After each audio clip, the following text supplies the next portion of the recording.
He's the NBA's biggest villain, and he would love nothing more than to ruin your favorite team's playoffs hopes in a single night. Don't think it's possible? When Dillon Brooks sets his mind on causing problems for his opponents, anything is possible. Late last season, Rockets general manager Rafael Stone earned high praise for his hiring of highly regarded but controversial head coach Ime Udoka. Stone sold Udoka on Houston's young talent and bright future. When free agency opened in July, the Rockets had the most cap room in the league to sign free agents. After high-profile whiffs on Kyrie Irving, Brook Lopez, and a potential reunion with James Harden, Houston had to quickly pivot to Plan B, which included signing steady veteran point guard Fred VanVleet to an eye-popping 3-year, $130 million deal, and then signing NBA bad boy Dillon Brooks to a 4-year, $86 million fully guaranteed contract that many saw as outrageous. The signings were mocked and ridiculed throughout the basketball world. Many asked derisively, why would the Rockets bid the price up against themselves? Others wondered if the Rockets saw Brooks' playoff meltdown the previous spring when he taunted LeBron James before proceeding to shoot blanks the entire series, averaging a measly 10 points on 23% shooting, as the Lakers easily dismantled the Grizzlies in 6 games that didn't really feel that close. But Dillon Brooks seized his chance to rewrite the narrative late last summer when he set a Canadian national team record while he led his team to victory, dropping 39 points on Team USA in the bronze medal game at the FIBA World Cup in the Philippines. The fact that he did so while shooting a very efficient 12 for 18 from the field, including 7 of 8 from 3, would be a sign of good things to come once he set foot in Houston. Fast forward about 7 months and no one is laughing anymore. At 25-32, the Rockets have been much better than anticipated and already have more wins at the All-Star break than they did all of last season. So with only about a third of the regular season remaining, the Rockets sit just outside the playoff mix. But don't let that fool you, they are an extremely dangerous team, and Dillon Brooks has his sights set on killing your favorite team's playoff hopes. And we here at Fast Break Hoops think Dillon the Villain has all the pieces in place to carry out his evil plan.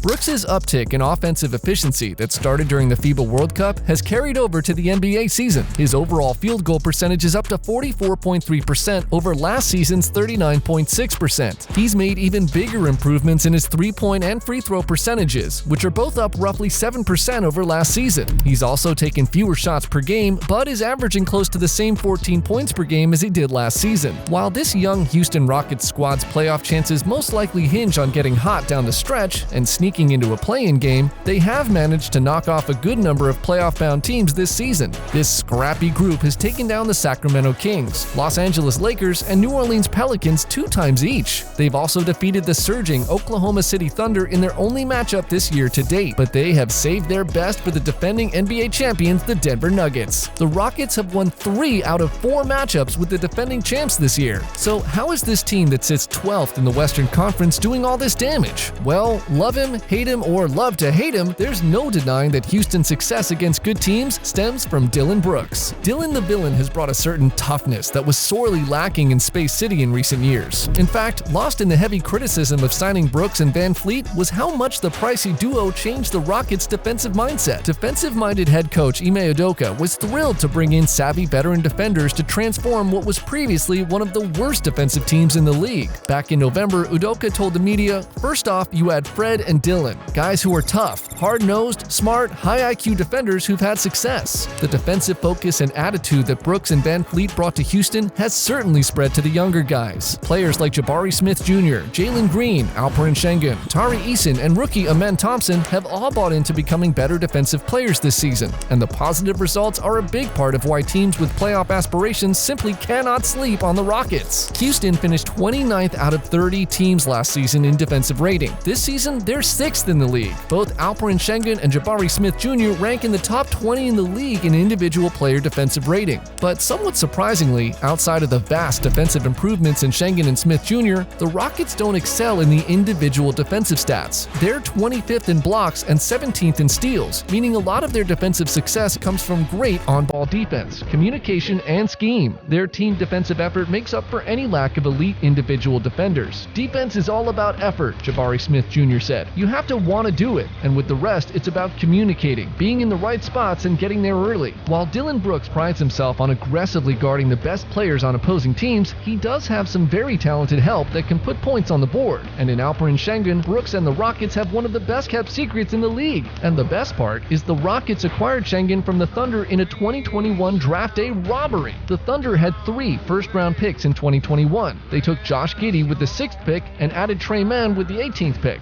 But in between, OKC selected Sengun with the 16th pick and shipped him to Houston for 2 future first-round selections. Rockets GM Raphael Stone was thrilled, telling reporters, as an 18-year-old, Sengun was the MVP of the Turkish league, which is probably the 3rd strongest league in the world. You guys can do the research on people who've had that level of success at a high level of pro basketball. It's a short list, and a good one. We think he potentially has a chance to be special. In only his 3rd season, the 21-year-old Sengun leads the Rockets in both scoring and rebounding, averaging 21 points and 9 rebounds per game. Fred VanVleet knows the teams that will have to deal with Sengun down the stretch will have their hands full. He's so skilled, VanVleet told ESPN. He's unguardable. He's got 1,000 moves. He's learning the higher aspects of the game now that he's going to be a featured guy. He's going to keep learning the steps to be one of the greats. Yeah, he's a problem. OKC could really regret that decision to deal Sengun as these last 2 months of the regular season play out. The Thunder will play the Rockets 2 more times. The 2 teams have split the first 2 meetings so far, but the Rockets will be sure to give the Thunder a couple more battles. They would love nothing more than to spoil OKC's chances at finishing with the top spot in the Western Conference. Teams playing the Rockets down the stretch of the regular season better make sure their scouting reports are up to date. A pair of rookies who had little impact earlier this season are now firmly in the rotation and are doing some serious damage. Amen Thompson has become the jack of all trades that he was advertised as. He's done everything he's been asked to do, and more in February, as he's averaged 13.8 points, 9.7 rebounds, 3.6 assists, 1.4 steals, and 1.1 blocks per game in this month. Additionally, he's shooting with 60.4% accuracy, making him incredibly efficient for the Rockets. Meanwhile, fellow rookie Cam Whitmore has received a bump in playing time, and he's proving to be a reliable option for the Rockets. In his last 10 games, the rookie small forward has averaged 17.3 points and 4.5 rebounds per game. He's also shooting 46.9% from the field and 38.8% from beyond the arc.